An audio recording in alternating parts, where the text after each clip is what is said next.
In today's episode for the Pathmark Presents podcast, I'm with an interesting guest here today. I am with Aaron Doherty, or I should say Aaron Patrick Doherty, actually, from Pachyderm, and he is essentially their growth marketing lead. And since we're talking about growth marketing quite a bit in the Pathmark Presents podcast, I'm pleased to have him on the show.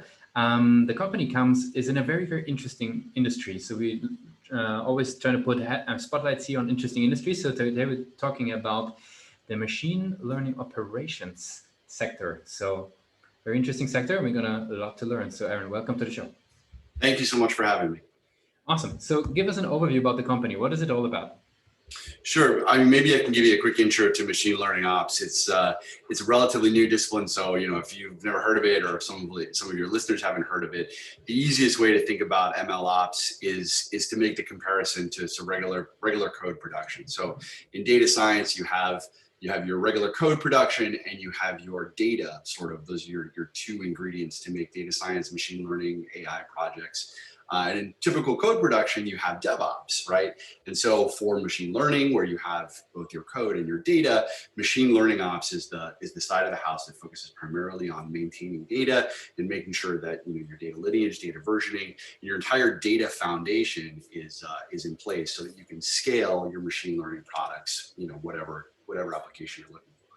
So that's exactly what Pachyderm does. We are the data foundation for machine learning. In fact, Pachyderm is the data layer that powers the entire machine learning lifecycle, all the way from model development through testing to pipeline development, all the way through to scaling and sort of broad application for the business.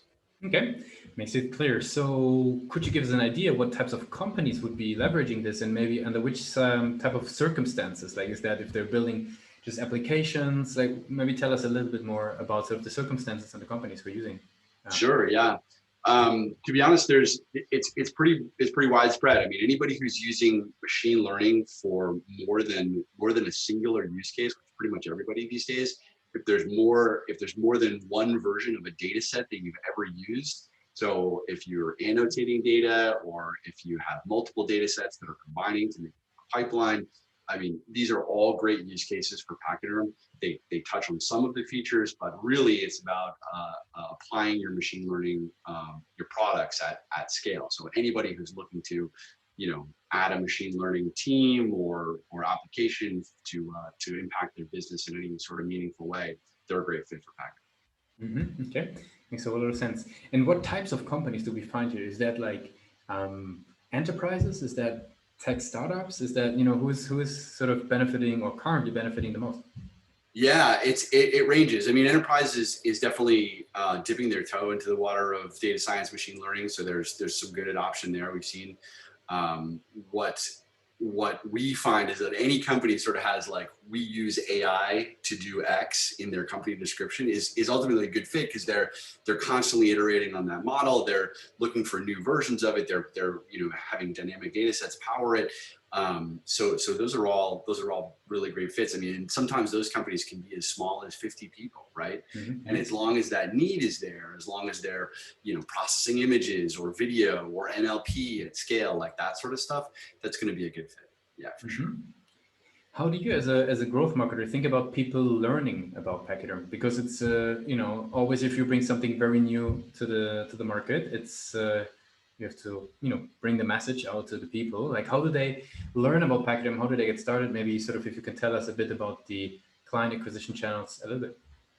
Well, I mean, anybody can get started with a free trial. It's, you can see for yourself, but I think your question is more about how are people becoming aware that this is an option now. Mm-hmm.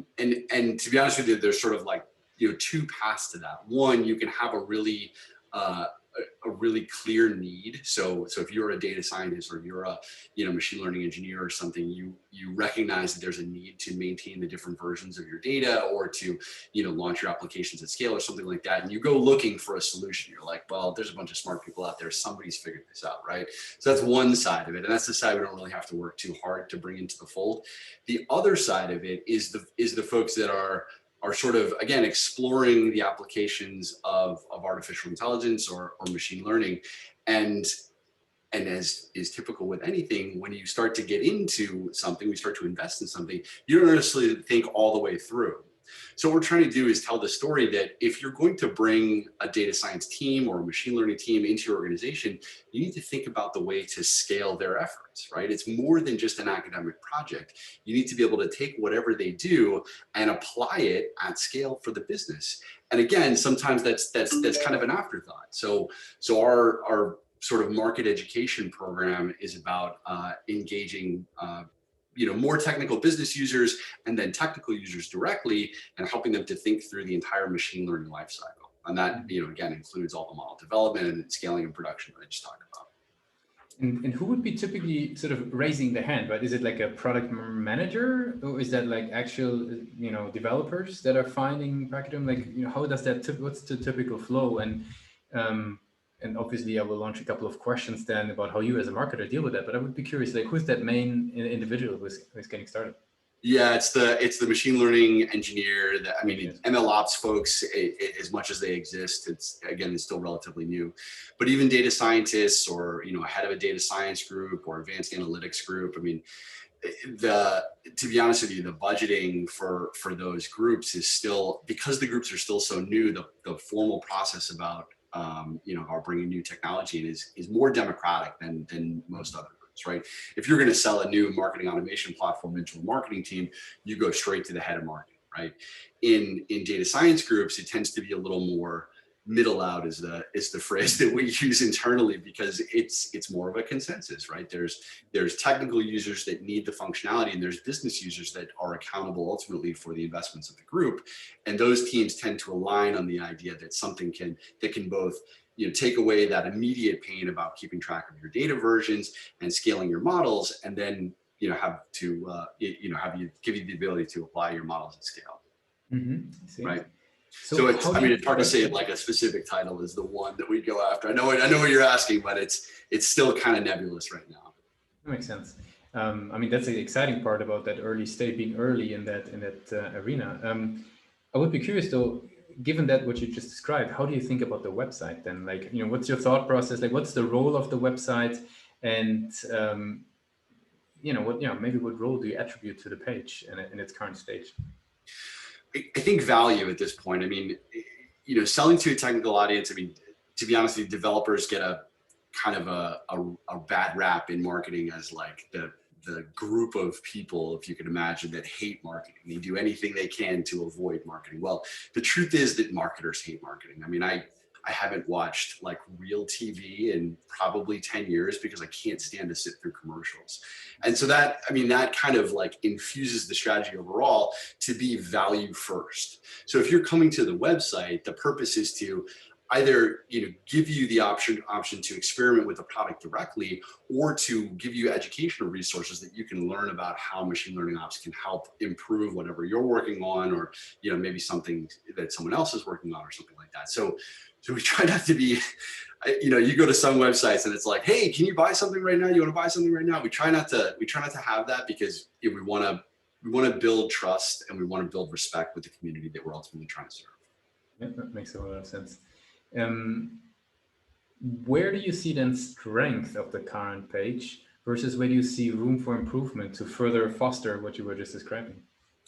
Yeah, so I think the amount of content is a big challenge, because machine learning ops is so new. You kind of need to like start from the beginning. You can't really make any assumptions about what people know about machine learning ops, or about how it would support data science machine learning applications. So you do have to kind of like have a lot of words on a page. Mm-hmm.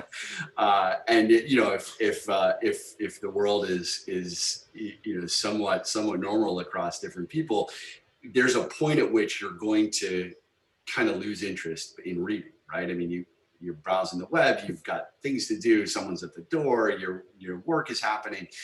You don't have 5 or 6 hours to read through this stuff. So we're constantly looking for a balance between giving people the right amount of context, and then offering them a path to select into like more information. So are you interested in this? Cool, here's a case study. You're interested in applications for machine learning ops in health sciences? Cool, here's an entire kit that gives you code and a how-to guide and a case study and all this sort of stuff.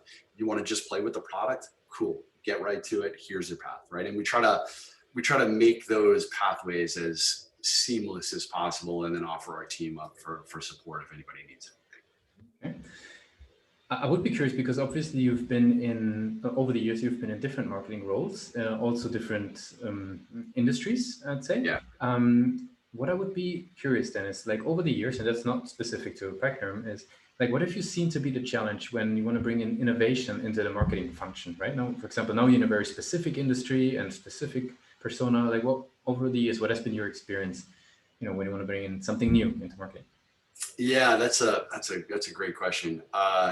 Innovation in marketing it's few and far between. I think the real innovation that's happening, from my perspective, is a sort of way you're using the standard set of tools. So email inboxes are overcrowded. SMS is becoming this new thing that you can imagine a world in the very near future where you're going to start getting as many SMS texts from the businesses that you engage with as you do emails. And then it's going to be a whole nother arms race to sort of block that as a channel, right? The internet is more or less saturated with ads, and sometimes it makes the experience like really difficult. So when you're innovating in a marketing team, the challenge is to both stand out from the cacophony, right, to compete with the cat memes, and to engage your users in a way that is more than just a short-term sort of value exchange. You want to make sure that the people that you bring into your fold are ultimately going to join your community over the long term, right? So the innovation is like, how do you weave together all of those pieces such that you're creating an enjoyable experience, but also doing it, you know, within the context of the business, like it's got to happen quickly, it's got to produce revenue, it's got to ultimately satisfy the needs of the business. Otherwise, it doesn't happen. You know what I'm saying? Yep. So there's some really cool teams out there. I mean, I've previously at Market One, the team at Market One is like doing crazy innovation. I mean, and the marketing team at Pechyderm too is innovating in a new space where we're, you know, sort of defining what it means to be machine learning ops and that kind of thing. So again, it's the experience that you create by weaving together a lot of established and really kind of old marketing tools. There hasn't been a new marketing tool in quite a long while. I mean, I thought push notifications was going to be the thing, but it's not. It's super easy to block, you know? So yeah, the experience, the better that you can create an engaging and truly authentic and truly valuable experience, the more that you're going to build your momentum so that ultimately over time, your growth machine doesn't cost so much money on the top of the funnel and kind of like perpetuates itself over time. Mm-hmm.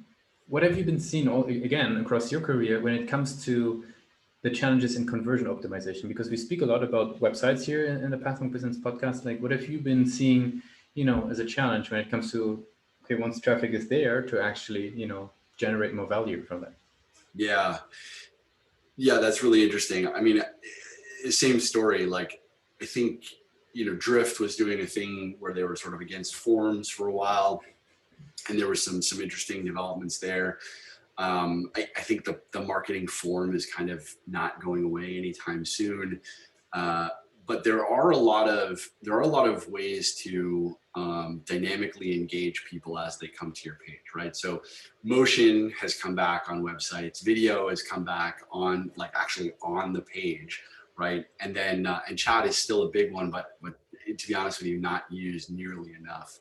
Those kinds of dynamic engagements that say, hey, you're Lucas, you're on my page. How can I help you, Lucas? How can I get to the bottom of what you need and get you that thing? And then, you know, if it turns into a deal, cool. If it doesn't, you know, no harm, no foul. Let's stay in touch, right?